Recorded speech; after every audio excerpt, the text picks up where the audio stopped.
احترام بزرگوں، عزیز بھائیوں اور محترم حاضرین جمعہ، منذ صلات کے بعد میں نے سورہ بقرہ کی ایک آیت کریمہ آپ کے سامنے تلاوت کی ہے۔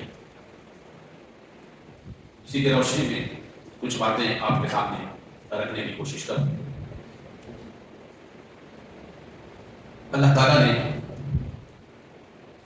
حضرت آدم علیہ السلام کی تخلیق سے پہلے اس کا ذکر ملائکہ کے سامنے، فرشتوں کے سامنے کیا اور کہا کہ میں انسان کو پیدا کرنا چاہتا ہوں، جا رہا ہوں۔ تو اللہ تعالیٰ نے اس کے لیے قابل دی کہ میں زمین میں یہ خلیفہ بنانے والا ہوں۔ وَإِذْ قَالَ رَبُّكَ لِلْمَلَائِكَةِ إِنِّي جَاعِلٌ فِي الْأَرْضِ خَلِيفَةً، میں ایک خلیفہ زمین کے لیے مقرر کرنے جا رہا ہوں۔ تو فرشتوں نے اس کے جواب میں کہا کہ اللہ تعالیٰ تو ایسی ذات کو کیوں پیدا کر رہا ہے جو دنیا کے اندر فساد پھیلائے گی؟ تو اللہ تعالیٰ نے اس کا جواب دیا، اور کہا کہ جو چیز میں جانتا ہوں، جس بات کا مجھے علم ہے، اس کا علم آپ کو نہیں ہے۔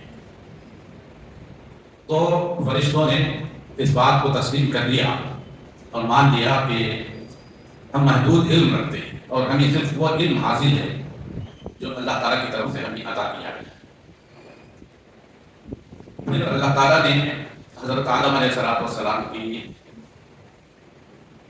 افضلیت اور ان کی دوسرے مخلوقات پر فوقیت کی وجہ بھی بتائی۔ وہ انسان کو اللہ تعالیٰ نے علم سے نوازا۔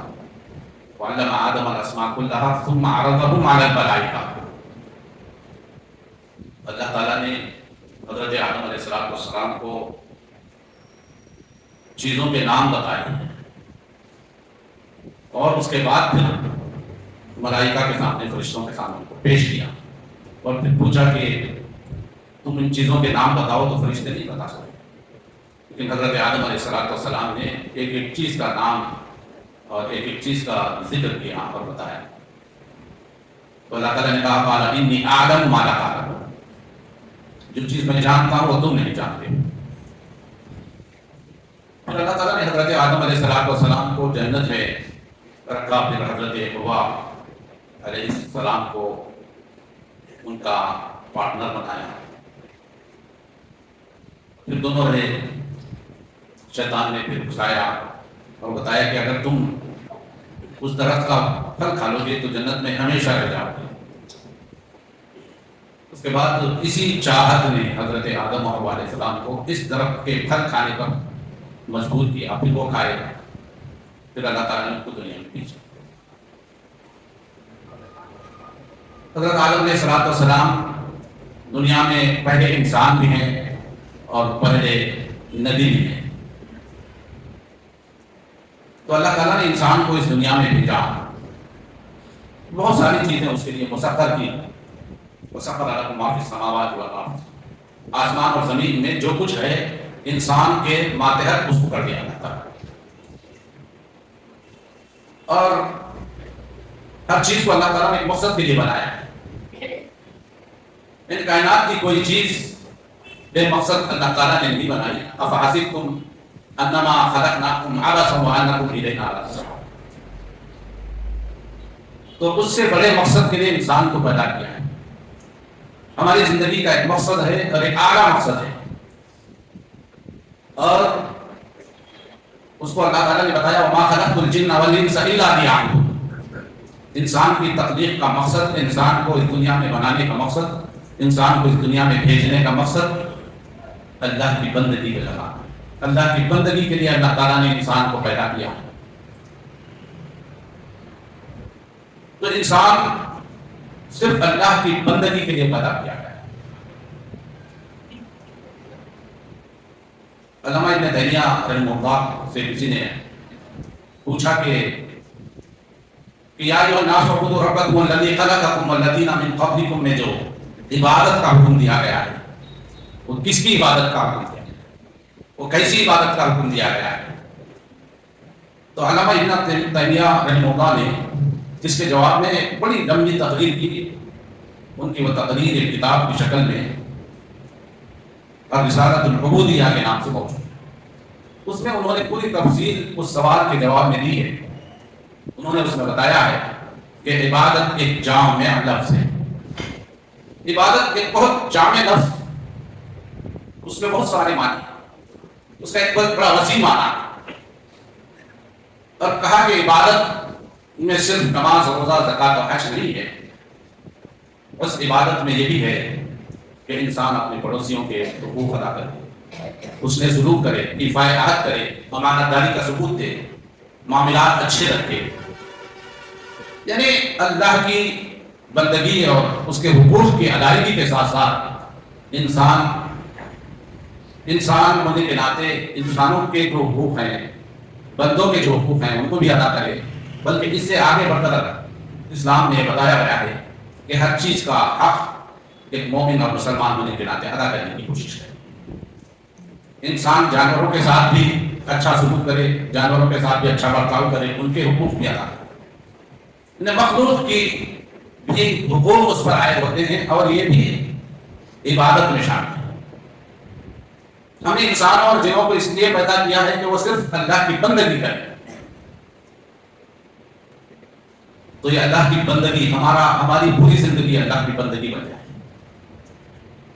قرآن مجید میں اللہ تعالیٰ نے قرآن مجید کی تلاوت کا ذکر کیا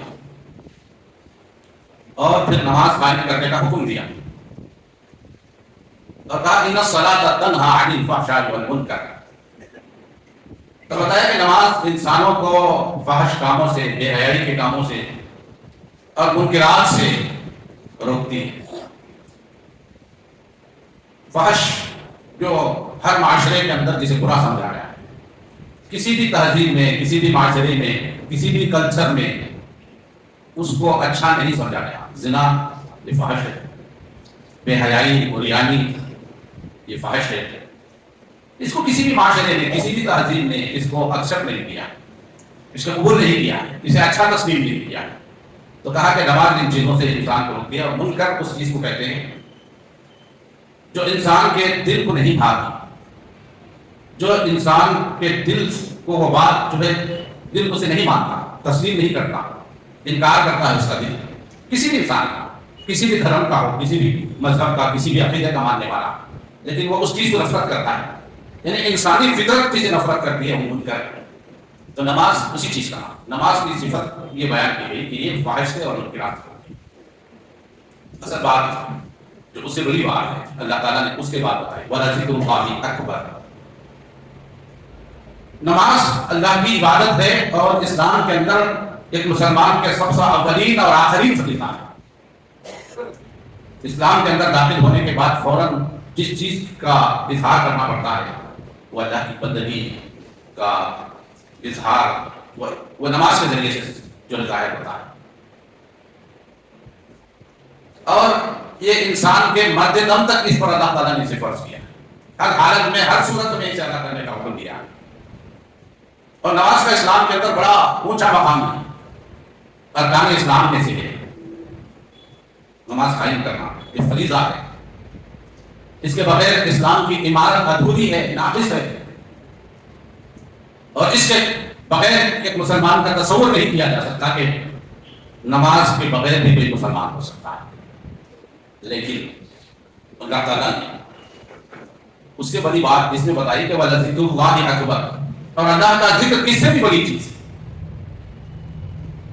یعنی نماز کو عبادت کا ایک جز ہے، ایک حصہ ہے، انسان کو، انسان کی پوری زندگی عبادت بن جانا چاہیے، یعنی اللہ کا ذکر اسے ہے، اور اللہ کا ذکر کس سے بھی بڑی چیز ہے، یعنی انسان کی پوری زندگی اللہ کا ذکر بن جائے۔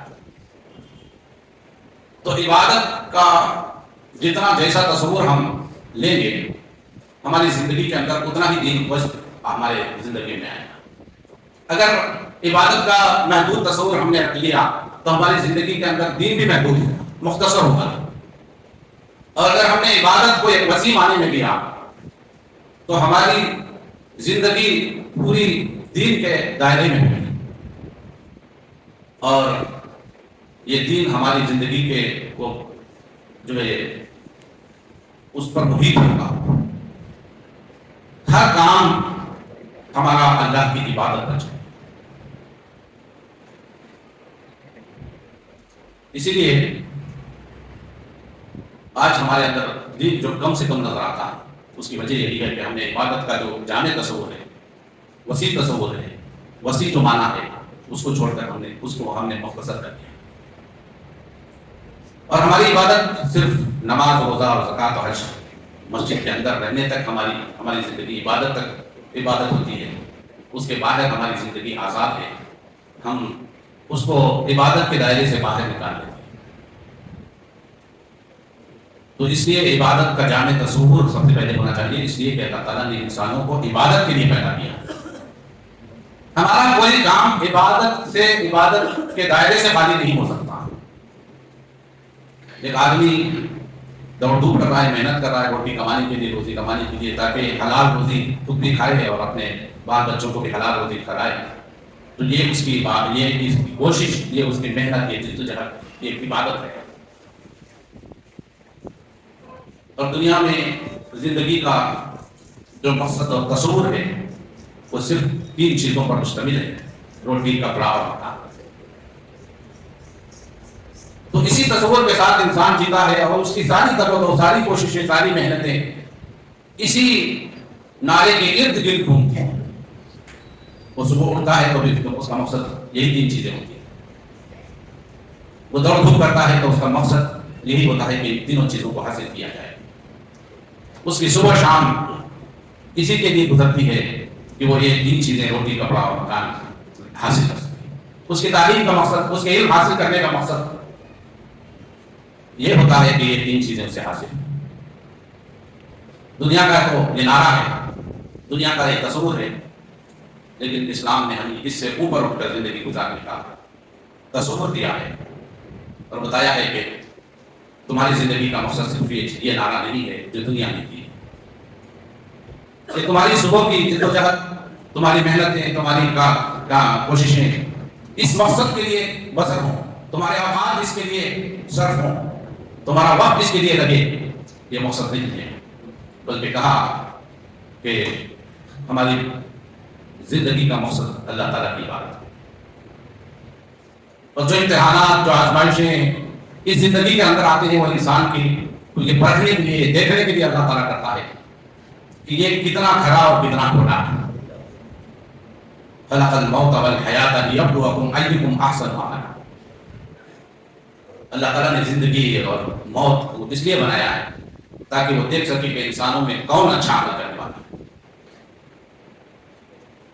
تو ہماری زندگی کا ایک اونچا مقصد ہے، اعلیٰ مقصد ہے، اس لیے کہ جب اللہ تعالیٰ نے ہر چیز کو ایک مقصد کے لیے پیدا کیا ہے تو یہ انسان جس کے لیے اللہ تعالیٰ نے ساری چیزیں مسخر کی ہیں، یہ نہیں ہو سکتا کہ انسان کو بے مقصد پیدا کرے۔ افحسبتم انما خلقناکم عبثا وانکم الینا لا ترجعون۔ کیا تم یہ سمجھتے ہو کہ تم کو ہم نے ایسے ہی بیکار پیدا کر دیا اور تم ہماری طرف پلٹ کر نہیں آتے؟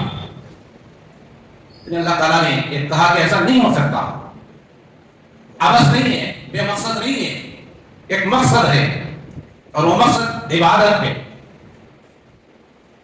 اس عبادت کے لیے اپنی زندگی گزارو، اس مقصد کو سامنے رکھ کر اپنی زندگی گزارو، اس مقصد کو پانے کے لیے اپنی زندگی بجا لاؤ۔ یہی مقصد ہے تمہارا۔ اب ہم سمجھتے ہیں کہ صرف نماز پڑھ لینا عبادت ہے، روزہ رکھ لینا عبادت ہے، حج کر لینا عبادت ہے، موٹی موٹی باتیں اس کو ہم عبادت سمجھتے ہیں، باقی زندگی کے دوسرے معاملات کو ہم عبادت نہیں سمجھتے۔ یہ دنیاوی کام ہے جو کہ اللہ تعالیٰ نے کہا کہ ہم نے انسان کو اور جن کو اس لیے پیدا کیا ہے کہ وہ صرف اللہ کی بندگی بجائے۔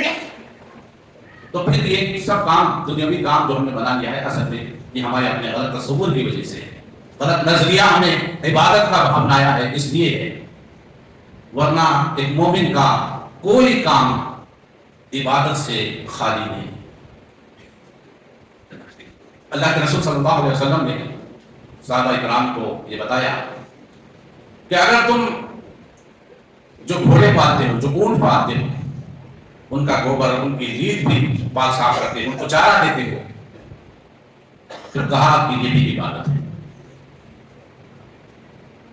تو یہ تصور اسلام نے ہمیں یہ بتایا کہ جب ہم اللہ تعالیٰ کے احکام کے مطابق اس کی رضا کے لیے اسی کے لیے کوئی کام کرتے ہیں تو وہ عبادت بن جاتا ہے. تو نماز پڑھنے روزہ رکھنے سے بڑھ کر یہ ہے کہ انسان کی پوری زندگی اللہ کا ذکر بن جائے. ذکر اللہ اکبر، اور اللہ کا ذکر اس سے بھی بڑی چیز ہے. اسی مقصد کے لیے انسان کو اللہ تعالیٰ نے بنایا. یہ مقصد فوت ہو جائے، یہ مقصد ختم ہو جائے تو ہماری زندگی عبادت کے بجائے اللہ تعالیٰ کی نافرمانی بن جائے. اس لیے ہمارے سامنے یہ بات ہونی چاہیے کہ ہماری پوری زندگی اگر ہم عبادت بنانا چاہتے ہیں تو اللہ تعالیٰ نے جو احکام ہمیں دیے ہیں، جو اصول دیے ہیں، جو قوانین دیے ہیں، اس کے تحت زندگی گزارنے کی وجہ سے ہمارا سارا عمل عبادت بن جاتا ہے. اب آپ کو کبھی یہ بات یہ سوال نہیں ستائے گا کہ میں تو اپنے کام کے لیے جا رہا ہوں. حتیٰ کہ اللہ کے رسول صلی اللہ علیہ وسلم نے صحابہ کرام سے یہ کہا کہ کوئی اپنی نفسانی خواہش کو بھی اپنی بیوی کے ذریعے سے پوری کرتا ہے تو اس پر بھی اس کو اجر ملے گا، اس پر بھی ثواب ملے گا. صحابہ کرام نے پوچھا اللہ کے رسول صلی اللہ علیہ وسلم، انسان اپنی خواہش نفس کی تسکین کے لیے یہ کام کرتا ہے، اس پر کیسے اجر ملے گا؟ اللہ کے رسول صلی اللہ علیہ وسلم نے فرمایا اگر یہی کام آدمی غلط ناجائز طریقے سے اپنی خواہش پوری کرتا تو کیا اللہ تعالیٰ اس کو سزا نہیں دیتا؟ ہم کام تو کر رہے ہیں، ہم محنت تو کر رہے ہیں، ہماری کوششیں جاری ہیں، لیکن ضرورت اس بات کی ہے کہ اس کو اسلام کے دائرے میں لائیں، اسلام کے احکام کے مطابق بنائیں تو وہ عبادت بن جاتی ہے. فرق اتنا ہے.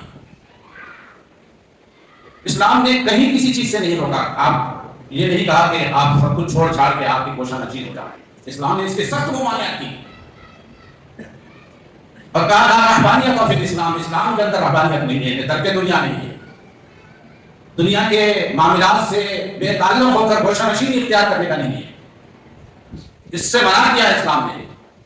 بلکہ آپ دیکھیں گے کہ اسلام نے اس بات کی ترغیب دلائی اور کہا کہ جب تم نماز پڑھ لو، اور خصوصاً جمعہ کا ذکر کیا وَإِذَا قُضِيَتِ الصَّلَاةُ فَانتَشِرُوا فِي الْأَرْضِ وَابْتَغُوا مِن فَضْلِ اللَّهِ. جب تمہاری نماز مکمل ہو جائے تو زمین میں پھیل جاؤ. وَابْتَغُوا مِن فَضْلِ اللَّهِ، اور اللہ کے فضل کو تلاش کرو. یعنی روزی روٹی کے لیے محنت کرو، جاؤ اور کمانے کے ذرائع تلاش کرو، محنت کرو، مزدوری کرو اور حلال طریقے سے کمانے کی کوشش کرو. یہ بات ہے. اور اس کے مقابلے میں آدمی اللہ پر توکل کا معنی یہ نہیں بتایا اسلام نے کہ توکل کا معنی یہ نہیں ہے کہ آدمی اللہ کے بھروسے پر بیٹھ جائے، محنت نہ کرے، کوئی دوڑ دھوپ نہ کرے اور یہ سمجھے کہ اللہ تعالیٰ اس کے روزی سے عطا کر دے گا، اس کا نوالہ اس کے منہ میں رکھ دے گا. ایسا نہیں. کہا کہ تمہارا ایک کام ہے اور یہ کام تمہارے لیے عبادت کا درجہ رکھتا ہے.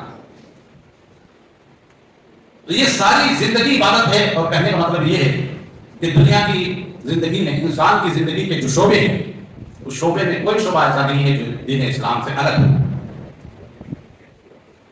ہر شعبہ زندگی میں اسلام ہونا چاہیے اور وہاں اسلام پر عمل کیا جانا چاہیے، دین پر عمل ہونا چاہیے. تم گھر کے اندر ہو تب بھی تمہارا دین ہونا چاہیے، وہ بھی تمہارے لیے عبادت ہے. اپنے بال بچوں کے حقوق ادا کرنا، ان کے ساتھ شفقت سے محبت سے پیش آنا، ان کی روزی روٹی کی کوشش کرنا، یہ حقوق ہیں، دین کا حصہ ہیں، یہ بھی عبادت بن جاتی ہے. پرسوں ہم نے وہ حدیث پڑھی جس میں اللہ کے رسول صلی اللہ علیہ وسلم سے پوچھا گیا کہ اللہ کے رسول صلی اللہ علیہ وسلم محتاجوں کو، مسکینوں کو، یتیموں کو کھلانے اس کا اجر ملے گا. حتیٰ کہ اللہ کے رسول صلی اللہ علیہ وسلم سے پوچھا گیا کہ جو مال ہم اپنے اولاد پر خرچ کرتے ہیں، اپنی نسل پر خرچ کرتے ہیں، وہ بھی تمہارے لیے صدقہ ہے، اس پر بھی اجر ہے. تو یہ ہماری پوری زندگی عبادت بن جانی چاہیے. عبادت کے دائرے سے، دین کے دائرے سے ہماری زندگی باہر نہیں جا سکتی. ہماری پوری زندگی پر دین محیط ہے، گھیرے ہوئے ہے. ہر مسئلے کا حل اسلام نے بتایا ہے. ہمارے معاملات، اس کے طور طریقے، اس کے اچھائی اور برائی وہ بھی بتائی گئی. حلال اور حرام کی تمیز. تو یہ ہمیں پیدا کیے جانے کا مقصد جو ہے اللہ تعالیٰ کی بندگی، اللہ تعالیٰ کی عبادت، اس کے لیے پیدا کیے گئے. تو یہ اس وقت ہوگا جب ہم اپنی زندگی میں اسلام کو پوری زندگی پر محیط کر لیں، اس کو پورے دین پر ہمارا